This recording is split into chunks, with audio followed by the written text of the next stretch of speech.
ನಮಸ್ಕಾರ. ಇವತ್ತು ಶ್ರೀರಾಮ್ ಸೇನೆ, ಹಿಂದೂ ಜನಜಾಗೃತಿ ಸಮಿತಿ ಸೇರಿ ರಾಜ್ಯವ್ಯಾಪಿ ಕರ್ನಾಟಕ ಸರ್ಕಾರ ಹಿಜಾಬನ್ನು ಶಾಲಾ ಕಾಲೇಜುಗಳಲ್ಲಿ ಅನುಮತಿ ನೀಡೋದನ್ನು ಖಂಡನೆ ಮಾಡಿ ಇವತ್ತು ಜಿಲ್ಲಾಧಿಕಾರಿಗಳ ಮೂಲಕ ಶಿಕ್ಷಣ ಇಲಾಖೆಗೆ ಸಂಬಂಧಪಟ್ಟಂಥ ಸರ್ಕಾರಿ ಸಚಿವರುಗಳಿಗೆ ನಾವು ಆಗ್ರಹವನ್ನು ಮಾಡ್ತಾ ಇದ್ದೇವೆ. ಈ ಹಿಜಾಬ್ ಏನು ನೀವು ಅನುಮತಿ ಕೊಟ್ಟಿದ್ದೀರಿ, ಇದು ಶಾಲೆಯ ಒಂದು ಸಾತ್ವಿಕ ವಾತಾವರಣವನ್ನು ಹಾಳು ಮಾಡುವಂಥ, ಕೋಮು ಭಾವನೆಗೆ ಕೆರಳಿಸುವಂಥ ಒಂದು ವ್ಯವಸ್ಥಿತ ಪ್ರಯತ್ನ ಸರ್ಕಾರವೇ ಮಾಡ್ತಾ ಇದೆ.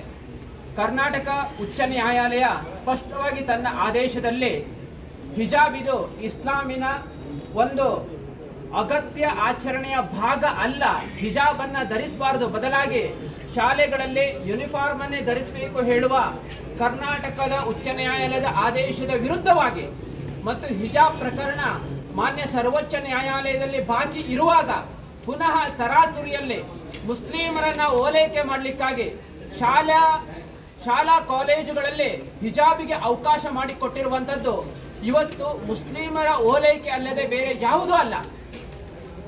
ಈಗಾಗಲೇ 7 ಇಸ್ಲಾಮಿಕ್ ರಾಷ್ಟ್ರಗಳ ಶಾಲಾ ಕಾಲೇಜುಗಳಲ್ಲಿ ಈಗಾಗಲೇ ಹಿಜಾಬನ್ನು ಬ್ಯಾನ್ ಮಾಡಿದ್ದಾರೆ. ಹಿಜಾಬ್ ಇಲ್ಲದೆ ಎಷ್ಟೋ ವಿದ್ಯಾರ್ಥಿಗಳು ಕಳೆದ 3 ವರ್ಷಗಳಲ್ಲಿ ಸಾವಿರಾರು ಮುಸ್ಲಿಂ ವಿದ್ಯಾರ್ಥಿಗಳು ಇವತ್ತು ಅತ್ಯುತ್ತಮ ಶೈಕ್ಷಣಿಕ ಪ್ರಗತಿಯನ್ನು ಸಾಧಿಸಿದರು. ಅಷ್ಟೇ ಅಲ್ಲ, ಕೆಲವು ವಿದ್ಯಾರ್ಥಿಗಳು ಇವತ್ತು ರ್ಯಾಂಕ್ ಅನ್ನು ಬಂದಿದ್ದಾರೆ.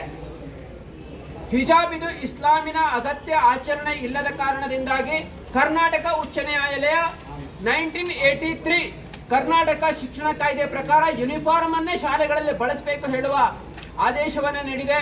ಈಗ ಆದೇಶವನ್ನು ನೀವು ರದ್ದು ಮಾಡುವ ಮೂಲಕ ಇವತ್ತು ಹಿಜಾಬಿಗೆ ಅವಕಾಶ ಕೊಟ್ಟಿದ್ದೀರಾ. ನಾಳೆ ನೀವು ಅಲ್ಲಿ ವಿದ್ಯಾರ್ಥಿಗಳಲ್ಲಿ ಭೇದ ಭಾವ ನಿರ್ಮಾಣ ಆಗಿ ವಿದ್ಯಾರ್ಥಿಗಳು ಸಹ ಕೇಸರಿ ಶಾಲು ಹಾಕುವ ಸಾಧ್ಯತೆ ಇದೆ.